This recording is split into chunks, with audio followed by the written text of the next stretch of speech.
that with this EU wallet, how much should the average user actually understand about what they're sharing and keep some things private independently? And how much of this stuff should be handled just by design and standards and regulations that the citizens don't have to think about at all? I think maybe it's like good to think in different categories, like technology versus the legal basis on human rights.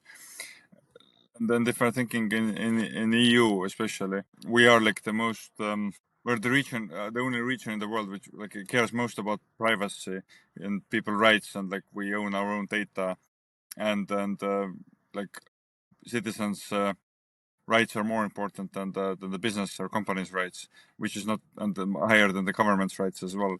So which is not common across the world. So we're pretty unique in that regard. So I think it's like important for all the Europeans, regardless of the digital wallets or without them, understand the core principles of the like human rights in the European landscape that we have actually, like to own and protect, and also to have a confidence that our governments and companies are also following the same rules of the game.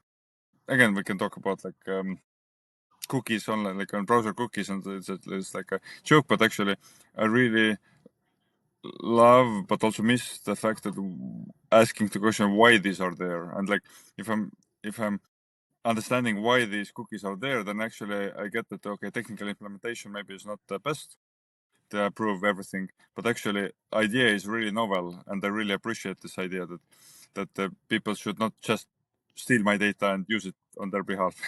And like on that level, I think it's really important that citizens of Europe do realize what are their human rights agreed common standards, which are being dominant uh, across our continent.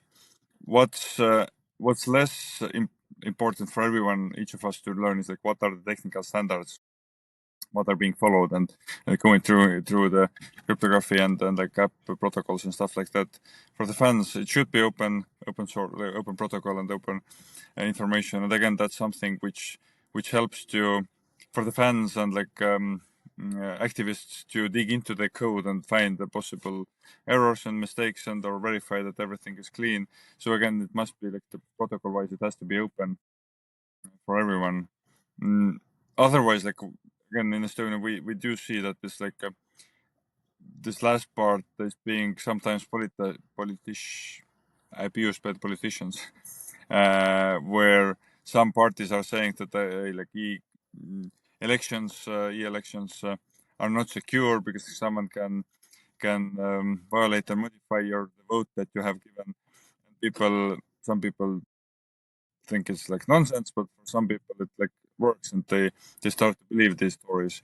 And that shows that it hasn't been open enough for the technical protocol, maybe hasn't been open enough for like people who are advocates, haven't been able to explain it properly, that okay, these are the principal rights coming from our principal laws, which are not, there is no question about not following those. But yeah, that's like definitely in EU level as well. If the e-wallets become more popular, there will be definitely forces who want to bring them down through these arguments that you don't know what's going on there, and like for that reason, this has to be a public protocol at least. Woman?